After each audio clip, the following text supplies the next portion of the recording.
أهلا بكم مشاهدينا الكرام في حلقة جديدة من نائب الشعب من داخل البهو الفرعوني بمجلس النواب.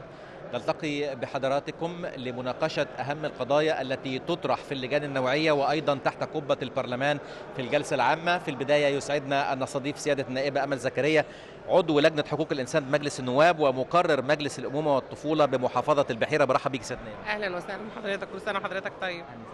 بالصحة والسلامة. بداية أنت تشاركين في مؤتمر مصر تستطيع بالتاء المربوطة. هذا المؤتمر الذي يشهد يومه الثاني اليوم، وهناك جلسات عدة لهذا المؤتمر. بداية نتعرف على مغزى المسمى مصر تستطيع بالتاء المربوطة. هو اولا المؤتمر في حد ذاته لمده يومين منظم من وزاره الهجره والعاملين في الخارج تحت مظله السيد رئيس الجمهوريه بالاشتراك مع المجلس القومي للمراه. حقيقه شيء كويس قوي ان هم يلقوا الضوء ويلقوا الاشاره على نماذج ناجحه من المراه المصريه في دول العالم، وده اللي خلى وزاره الهجره هي اللي منوطه بالترتيب مع الاشتراك مع المجلس القومي للمراه ان هم يعرضوا النماذج الناجحه من المصريات في دول الخارج. يعني نائبه في استراليا مصريه اصل جذورها من المنيا، اول باحثه، اول دكتوره، اول بحريه، اول ضابط بحريه. فده شيء نماذج كويس قوي تم عرضه.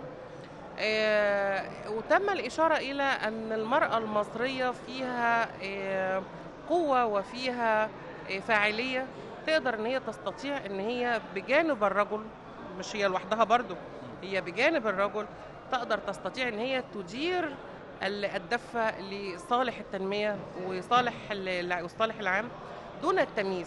يعني المرأة المصرية بدل ما هي متاخد عنها الفكرة ان هي بتجيش فقط، وان هي بتبقى يملى عليها القرارات، او ان هي بيبقى في بعض السيدات كنوع اجتماعي بيبقوا مش قادرين ياخدوا قرار.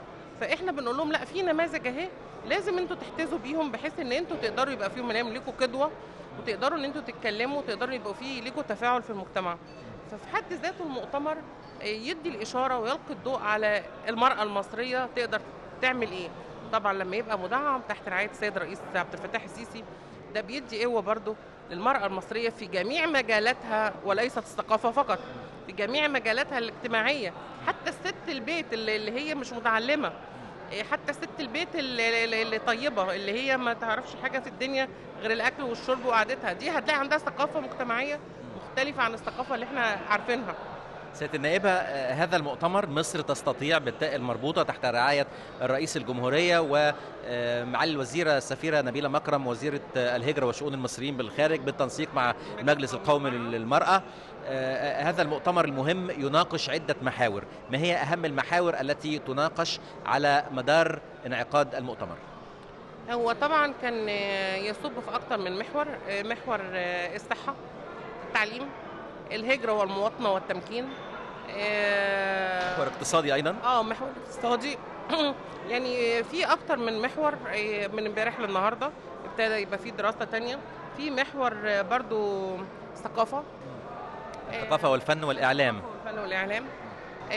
منوط برضو بالمحاور دي ان هم يتبادلوا الخبرات بين كل صاحب فكرة او صاحب مقترح، ان احنا نبتدي ازاي نمكن. وبعدين مجموعة كبيرة جدا مشاركة في المؤتمر، سيدات مختلفة، يعني برلمانيات، سيدات مجتمع، موظفات، غير متعلمات، فلاحات من محافظات مختلفة، صعايدة. يعني هؤلاء يشاركنا 30 سيدة تشارك في هذا المؤتمر، 30 سيدة من الدول الأجنبية والعربية. بالضبط كده، مصريات في الدول العربية والأجنبية. يعني هي المصريات ال 30 السيدة اللي هم حضروا معانا في المؤتمر، دول النماذج اللي احنا بنشوفها، وهذا لا يقلل برضو من في نماذج مصرية على أرض مصر يحتذى به في جميع الأماكن، بدليل ان احنا عندنا 4 وزيرات، عندنا 90 برلمانية، محافظة من محافظة حضرتك دكتورة نادية عبد، المهندسة نادية عبد ومحافظ البحيرة. فعندنا برضو بعض القيادات النسائية ما نقدرش نغفلهم جوه مصر على أرض البلد نفسها. فاحنا المؤتمر هدفه تبادل الخبرات. يعني حقيقه ال4 وزيرات مع 90 نائبه مع محافظ مع سيدات مجتمعيه طبيعيه في حد ذاتها مع عمر. النائبه حضروا يا فندم؟ لا مش 90، احنا بعضنا، لان في بعضنا كان امبارح ملتزم في لجان، وكان في بعضنا مسافر برضو لبعض الامور في دوائرهم، فما كناش كلنا موجودين. بس اللي سجلوا ان هم هيحضروا اكتر من تقريبا من النص يعني كنا موجودين وكنا متواجدين للاخر. والنهارده برضو هم هناك، بس عشان النهارده عندنا مجلس نواب فلازم نحضر شويه وكده، يعني نتوازن على اساس ان احنا نحضر هنا شويه وهنا شويه. سيادة النائبة، ذكرتي أنه هدف هذا المؤتمر الاستفادة وتبادل الخبرات بين السيدات المصريات في مصر والسيدات المصريات الموجودات خارج مصر، سواء في الدول العربية أو الدول الأجنبية. كيف تتم الاستفادة في هذه النواحي وهناك اختلاف في الثقافات، هناك اختلاف في ظروف المعيشة وفي ظروف كل دولة على حدة؟ هو اللي ما فيهوش اختلاف على مستوى العالم مجابهة الإرهاب. مجابهة الإرهاب وتحديات مجابهة الإرهاب هتلاقيها واحدة على مستوى العالم.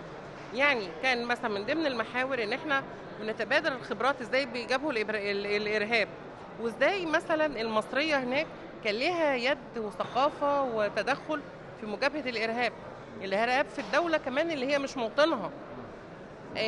دي حاجة برضو. إدماج المرأة في آليات إنفاذ القانون، إدماج المرأة في مواقع صنع القرار وإزاي تؤهل لذلك. أنا برضو كمرأة زي ما قلت لحضرتك قبل كده إن أنا ضد التمييز تماما. يعني أنا بطلب السيد الرئيس وبطلب جميع القيادات إن لما تيجي تختار مرأة ما بتختارش المرأة كنوع اجتماعي، تختارها كقيادة تنفيذية أو مجتمعية أو خلافه، كقيادة متمكنة دون النظر إلى النوع. تطلع بقى مرأة تطلع رجل يطلع مش مهم، هم ينطبق عليه معيار الكفاءة ومعيار التأهيل ومعيار الجهة أو الملف اللي هو هيمسكه قادر على أن هو يشتغل فيه أو لا. بالدليل أن هذا الأمر يصل إلى أن تكون المرأة رئيسة دولة كما هو الحال في الأرجنتين وكما هو الحال كمستشارية مثل ألمانيا والمستشارة أنجيلا ميركل وغيرها. تمام. ما أنا بقول لحضرتك يعني أنا مرأة مصرية يعني من أكتر الناس اللي هتستفاد لو قلت التمييز أو إن أنا طالبة كنوع اجتماعي أو تمكين المرأة. فأنا بصراحة أنا حابة التمكين بالتأهيل. لكن ليه في الدستور كان هناك نوع من التمييز سواء في البند الخاص في قانون الانتخابات المحلية أنه هناك 25% للمرأة و25% للشباب؟ لأن احنا ما زال القبلية والعصبية في بعض محافظات مصر للأسف هي اللي بتدير الانتخابات، وعلشان كده يبقى لازم نحدد في الحتة دي تمييز. احنا ما ميزناش مرأة، احنا ميزنا مرأة وشباب وذوي الإعاقة والمسيحيين. ليه؟ علشان نضمن يبقى لهم حقوق يقدروا ياخدوها، لأن هم لو سبناها كده القبلية والعصبية والثقافة المجتمعية اللي احنا تربينا عليها للأسف مش هتديلهم حقهم. وبيبقى أيضا على انتخابات مجلس النواب التي تمت كل حاجة. هو دلوقتي الثقافة المجتمعية بتدير المعنى تم. ليه بقى احنا النهاردة في مجلس النواب 90 نائبة هنتحاسبوا بعد 5 سنين ان احنا عملنا ايه؟ هل كان لينا دور فعال؟ هل احنا قدرنا ان احنا نكون على قد المسؤولية؟ هل ان احنا قدرنا يبقى ليه نفعل دورنا الرقابي ودورنا التشريعي بأدواتنا الرقابية؟ طريقة تعاملنا في جوه المجلس تحت قبة البرلمان كنا مع الشارع كنا هل كنا ملتزمات؟ هل ما كناش متحملين المسؤولية؟ كل ده هنتحاسب عليه، نتحاسب عليه من الرأي العام قبل ما نتحاسب بقى عليه أي حاجة تانية. ولكن الظروف الصعبة اللي احنا بنمر بيها سواء اقتصادية أو اجتماعية أو ثقافية، احنا واجهنا أصعب فترة مجلس نواب سواء رجالة أو ستات، والحمد لله ان احنا كلنا على قدر المسؤولية، سواء معارضة سواء غيرهم، كلنا على قدر من المساواة في حب مصر، وكلنا على قدر المساواة في حب بلدنا، ولكن كل واحد يختلف طريقة تعبيره. قراءة حضرتك لاهتمام القيادة السياسية بدور المرأة خصوصا بعد ثورة 30 من يونيو والتي أسرد لها كثير من الاهتمام في خطاباته ولقاءاته وحتى القوانين التي تسن من قبل مجلس النواب في هذا الشأن؟ حقيقة هو السيد الرئيس عبد الفتاح السيسي وله كل الاحترام والشكر مني إن هو جعل المرأة المصرية كيان معتمد، كيان أصيل، وليست كيان متفرع. يعني إن هو مش تابع. يعني ما هوش قبل ثورة يناير كنا بنتعامل مع القيادات أو مع الناس إن إحنا فوق البيعة بالبلدي كده. فإحنا بعد ثورة يناير جه بعد كده ثورة 30. ثورة 30 بقى خلت المرأة تقول أنا أهو، أنا اللي نزلت ولادي، وأنا اللي نزلت جوزي، وأنا اللي نزلت إخواتي، وأنا اللي نزلت أهلي، وأنا اللي تابعت، وأنا اللي وقفت، وأنا اللي بقيت قوية، وأنا اللي قدرت أواجه. فالمرأة المصرية أثبتت إن هي تقدر تدير كل شيء لو اقتنعت بيه، لو اقتنعت بيه فعلا. يعني أنا شفت السيدات الطيبات اللي هم الطيبين بتوع بلدنا، الأهالينا الطيبين اللي غير متعلمين، شفتهم هم قاعدين في الشوارع، شفتهم هم ماسكين العلم مصر. عايزة أقول لك إن لما بيقعدوا قدام التلفزيون ولو شافوا حد معارض للنظام، مش عايزة أقول لك إيه اللي بيجرى. الستات الكبيرة دي عندنا في الفلاحين وفي الفلاحين وفي العرب وفي الصعايدة، الست الكبيرة دي ليها طقوس، الكلمة اللي بتقولها ما حدش يقدر يكسرها. دلوقتي هي اللي بتدير، وهو ما زلنا، وقبل كده كانت هي برضو بتدير على طول، خصوصا في الصعيد المرأة هي التي تدير المنزل حقيقة.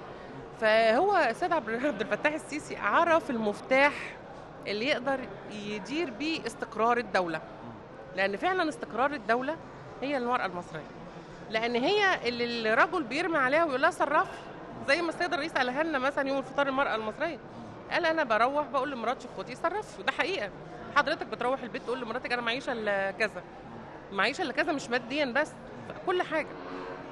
حتى في الوقت اللي أنت مش قادر تسمع الكلام منها، بتقول لها أنا تعبان مش قادر، أنا جاي من الشغل تعبان، فهي بتنقي الوقت اللي تقدر تتكلم فيه. فهي دي المرأة المصرية. المرأة المصرية بكل تصنيفاتها وبكل المعنويات بتاعتها. زي ما قلت لحضرتك، يعني أنا في ذهني المرأة مش المرأة اللي في صورة زينا احنا مثقفات أو متعلمات أو قيادات، لا، المرأة البسيطة، المرأة الطيبة، المرأة المعيلة، المرأة الأرملة، الأرامل اللي شالوا مسؤولية الأب والأم. عارف، في مرأة حقيقة يعني يحتذى به في كل حاجة، دون النظر إلى أي شيء غير في الدنيا غير إن هي مرأة. حضرتك بصفتك مقرر مجلس الأمومة والطفولة بمحافظة البحيرة، ما هو دور مجلس الأمومة والطفولة الذي من الممكن أن نلمسه في حياتنا اليومية؟ المجلس القومي للأمومة والطفولة كل ما يخص حماية الطفل والأم فهو منوط برسم السياسة العامة.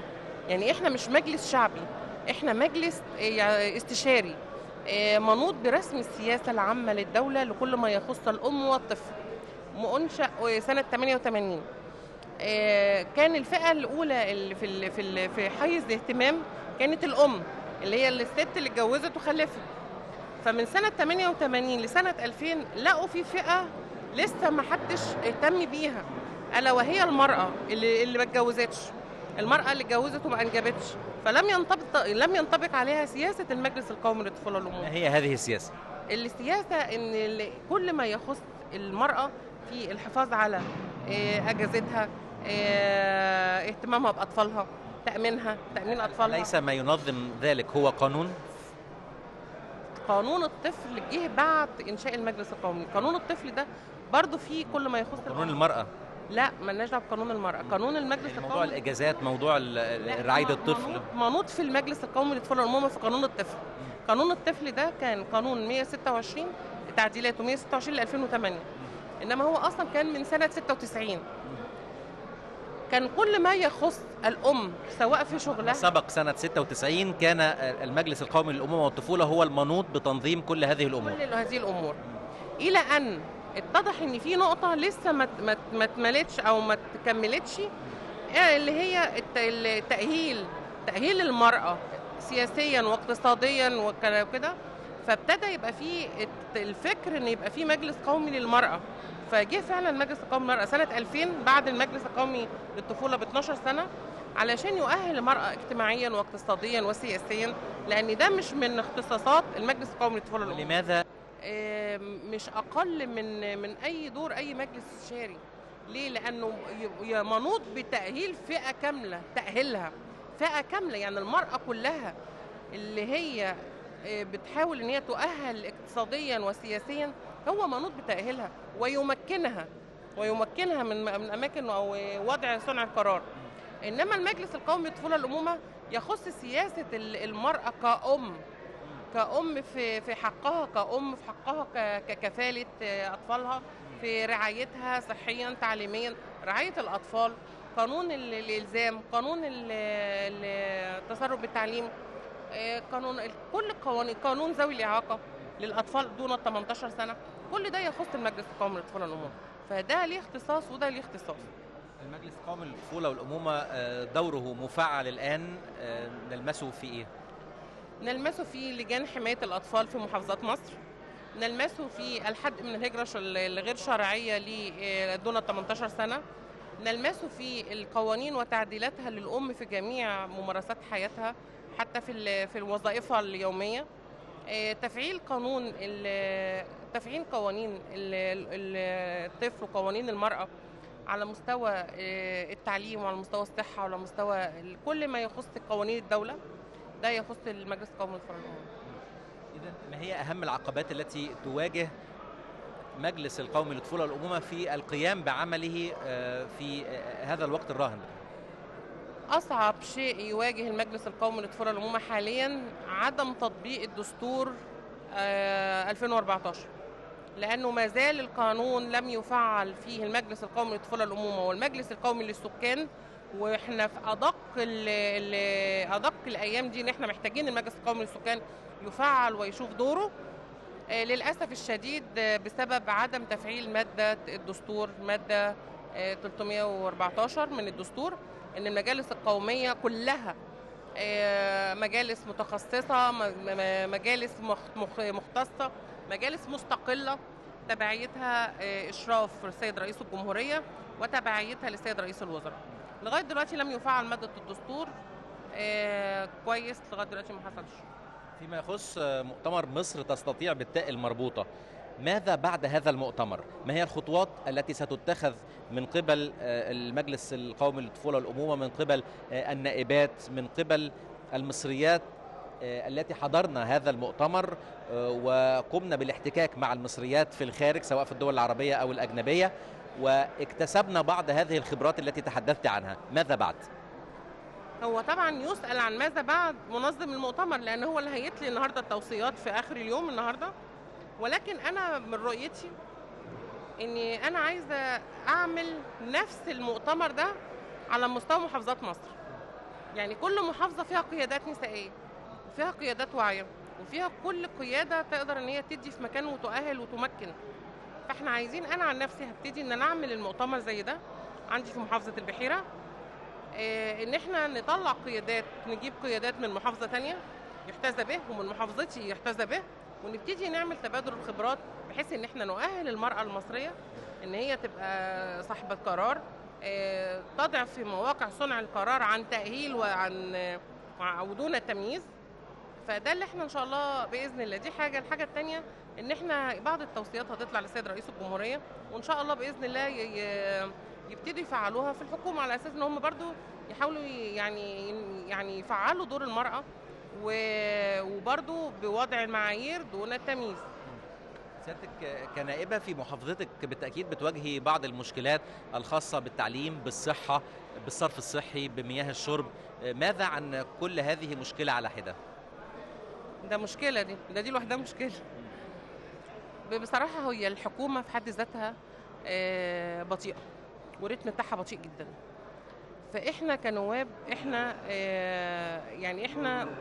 يعني محطوطين في مأزق التشريعي، واللي البلد مش متحملة دلوقتي إن إحنا نضغط عليها، وإحنا بنساند الدولة وليس نساند الحكومة. إحنا بنساند الدولة كدولة كبلدنا، مش بنساند حكومة.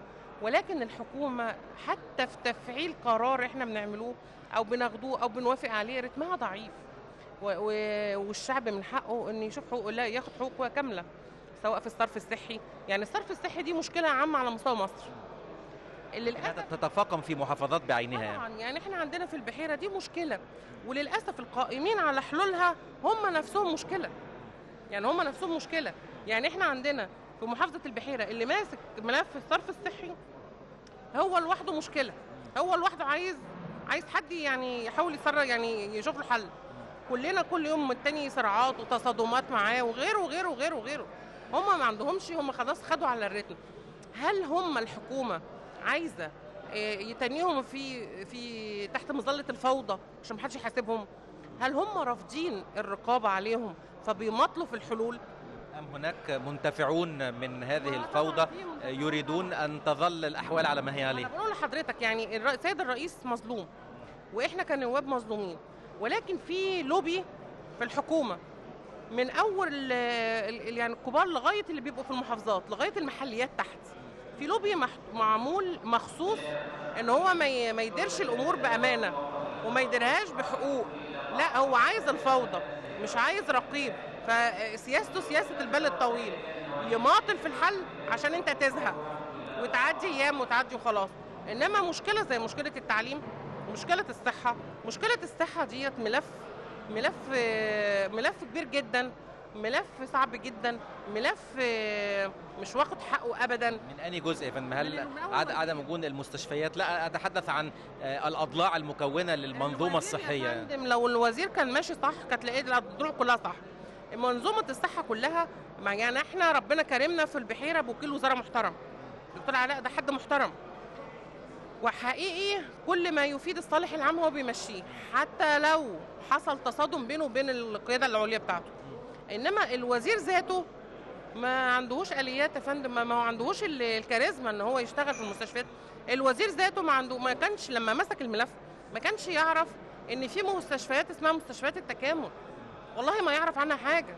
وللأسف الشديد ان هو من عرق ريفي من محافظة البحيرة. أسوأ مستشفيات على مستوى مصر هي محافظة البحيرة. في التعليم أزعم أن التعليم على الأقل على مستوى مصر. يعني عفوا قبل أن ننتقل للتعليم، المستشفيات ينقصها أطباء أم أجهزة أم أبنية أم قلة عدد المستشفيات أم ماذا؟ لا المستشفيات عددها كويس، أجهزتها مش بطالة، العيب في العنصر البشري. الأطباء نفسهم حاسين إن هم فوق القانون فبيروح بمزاجه وبيمشي بمزاجه. من حيث الالتزام أم من ناحية المهارة التي من المفترض أن تكون موجودة في لا من ناحية الالتزام ما عندهمش التزامات الدكاترة. تروح المستشفى في أي وقت تلاقي الدكتور ما فيش دكاترة، ولو ضغطت عليهم وجيت ياخد أجازة يعمل لك ورقة كده يقول لك أدي أجازتي أهي. عندهمش يا فندم أمانة المهنة ما بقتش رسالة، دي بقت تجارة. وللأسف الشديد بقى، وأنا بناشد الكلام ده يمكن من قناة محترمة زي قناة صوت الشعب، المستشفيات التخصصية اللي بجانب المستشفيات العامة كل اللي ليهم أسهم فيها هم دكاترة المستشفيات العامة، وبقت التجارة يا عناية مركزة يا حضانات. الناس للأسف الشديد يعني اللي بيموت محتاج عناية مركزة، فممكن يبيع جلده ويبيع لحمه ويبيع دمه عشان يدخل أبوه ولا أمه عناية مركزة، ما بيلاقيش في المستشفى العامة لأن الأسرة عدد بسيط طبعا، فيجي داخل جري على المستشفى التخصصي. فين المستشفى؟ جنب المستشفى، واللي فيها هم نفس الدكاترة اللي أصلا في وقت شغلهم المفروض يطلعوا شغلهم عشان يأدوا الأمانة قدام ربنا، هم يا فندم اللي في المستشفيات التخصصية عشان يقدروا يتاجروا على الناس ولحم الناس. برضو بالنسبة للحضانات، العيل بيبقى بمولود يعيش يا يموت، برضو نفس القصة بقت تجارة للأسف. وحضرتك روح انزل كفر الدوار شوف المستشفيات اللي جنب مستشفى الشاملة، كم مستشفى تخصصي على جميع الجدران على جميع الأسوار. شوف المستشفيات، مستشفى كذا وكذا وكذا وكذا، أبو حمص نفس القصة، دمنهور نفس القصة، حوش-عيسى نفس القصة. للأسف الشديد عند الغلابة مستشفيات خاصة بتاكل منهم ومفيش رحمة، مفيش أي نوع من أنواع الرحمة. انتقل لمشكلة التعليم، كنت حضرتك بديتي تتكلمي فيها. مشكلة التعليم أزعم إنها على مستوى مصر كلها، لأن دي مشكلة في ملف التعليم ذاته. يعني أنا يصعب عليا أولادي اللي هم في الثانوية العامة اللي بدمار نفسي، وبنتنا اللي ماتت هنا في القاهرة علشان تعبت نفسيا وهي في مادة مش فاكرة مادة ايه ورمت نفسها من الشباك. احنا ليه بنوصل ولادنا ان يوصلوا للدرجه ديت من الازمات النفسيه ويرموا نفسهم من الشباك ويتعبوا نفسيا. ليه؟ عشان ايه؟ عشان ناخد مسار كليات. طب ما تفتحوا يا جماعه كليات. انا النهارده ما بعترفش بالكليات الخاصه. انا واحده من الناس ما بعترفش بيها، وبالاخص لو في مجالات مهنيه. طيب احنا بنعمل ده كله ليه؟ يبقى لازم ملف التعليم من الاول والاخر كده ينصلح حاله. جزيل الشكر سيادة النائبة أمل زكريا، عضو لجنة حقوق الإنسان بمجلس النواب ومقرر المجلس القومي للأمومة والطفولة بمحافظة البحيرة. شرفتينا يا فندم. شكرا يا فندم، كل سنه وحضراتكم دايما طيبين. مشاهدينا الكرام، متواصلون مع حضراتكم من داخل البهو الفرعوني بمجلس النواب، انتظرونا بعد هذا الفاصل.